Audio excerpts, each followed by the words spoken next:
வணக்கம் மக்களே, நான் சத்யவர்ஷா. இந்திய அரசியல் அமைப்பு ஆலோசகராக பணியாற்றி வருகின்றேன். ஒவ்வொரு தொகுதியில் தேர்ந்தெடுக்கக்கூடிய எம்எல்ஏக்கள் அந்தந்த தொகுதியில் முழுமையான ஒரு விவரப்பட்டியல், மக்களுடைய அனைத்து வகையான விவரப்பட்டியலும் முழுமையாக ஒரு புத்தகமாக கொண்டு வருவதற்குரிய ஒரு சான்றிதழ், எப்பொழுதுமே அவர்கள் கையில் வைத்திருப்பதற்குரிய ஹேண்ட்புக் கொண்டு வரக்கூடிய சட்ட ரீதியாக நடவடிக்கை எடுக்க வேண்டும்.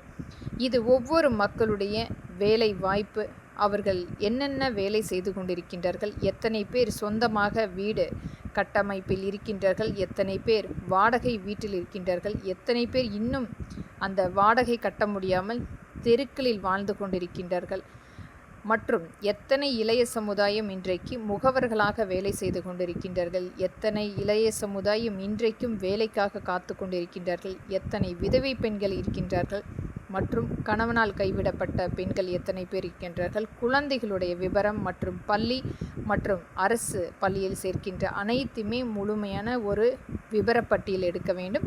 எத்தனை முதியோர்கள் இன்றைக்கு முதியோர் அந்த உதவித்தொகை பெற்றுக்கொண்டிருக்கின்றார்கள், எத்தனை முதியோர்கள் இன்றைக்கும் அந்த முதியோர் உதவித்தொகைக்காக காத்து கொண்டிருக்கின்றார்கள், அனைத்துமே முழு விபரப்பட்டியல் எடுக்க வேண்டும். நம்மளுடைய நியாயமாக கொடுக்கின்ற நியாய விலை கடையில் பெற்றுக்கொள்ளக்கூடிய எத்தனை மக்கள் அதை வைத்து முழுமையாக பயன்படுத்தி கொண்டிருக்கின்றார்கள், இது அனைத்துமே ஒரு புத்தகமாக, ஒரு ஆவணமாக எடுத்து முதலமைச்சரிடம் கொண்டு வந்து சேர்க்கக்கூடிய சட்ட திருத்தம் ஏற்படுத்த வேண்டும். இதனால் ஒவ்வொரு தொகுதியிலுமே நேரடியாக மாதத்துக்கு 15 நாட்கள் அம்மக்களை எம்எல்ஏக்கள் நேரடியாக சென்று அவர்களுடைய குறைகளை கேட்பதற்குரிய அங்கீகாரம் அளிக்க வேண்டும். இதை அனைத்துமே செய்யும் பொழுது ஒவ்வொரு மக்களுடைய அந்த அடிப்படையான தேவைகள் அனைத்துமே பூர்த்தி செய்யப்படும்.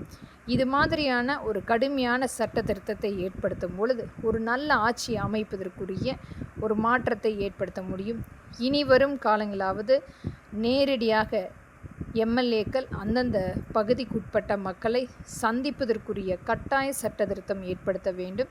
இந்த முழு விபரப்பட்டியல் ஏற்படுத்தும் பொழுது அனைத்து மக்களுக்குரிய ஒரு நேரடியாக அரசு கொடுக்கின்ற வாய்ப்புகள் கொண்டு போய் சேர்க்க முடியும். நன்றி மக்களே.